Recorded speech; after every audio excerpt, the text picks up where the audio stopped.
సిల్లే Nageswara Rao, Kotipalli, auto union president, social worker, జిల్లా TDP ప్రచార కార్యదర్శి.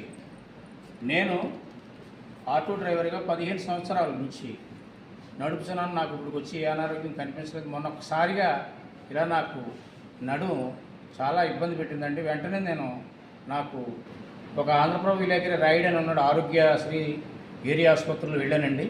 వెళ్ళి చూపించుకున్న తర్వాత అది రిపోర్టు మన్నాడు రమ్మన్నారు.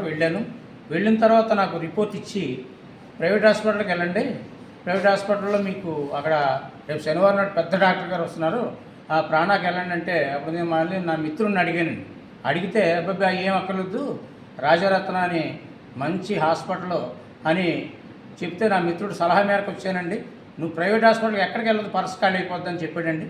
వెంటనే నేను ఇక్కడ రాజరత్న దగ్గరికి వచ్చానండి. వచ్చిన వెంటనే చక్కగా రిసీవింగ్ చేసుకుని ఒక మదర్ తెరీసా ప్రార్థించే పెదవుల కంటే సాయం చేసే చేతులు విన్నాను, కానీ ఇప్పుడు స్వయంగా చూశాను. నేను వెళ్ళినట్టే డాక్టర్ అమ్మ మొత్తం అందరూ కూడా స్టాఫ్ చక్కగా రిసీవ్ చేసుకుని, చిన్నప్పుడు తల్లి కూడా మన కాళ్ళు ఎలా పట్టుకుంటుందో అలా కాళ్ళు పట్టుకుని చేయి పట్టుకుని బడుగు బలహీన వర్గాలు సామాన్య ప్రజలకు అందుబాటులో ఉండే ట్రస్ట్ హాస్పిటల్లో నాకు చాలా సంతోషకరం అయిపోయిందండి.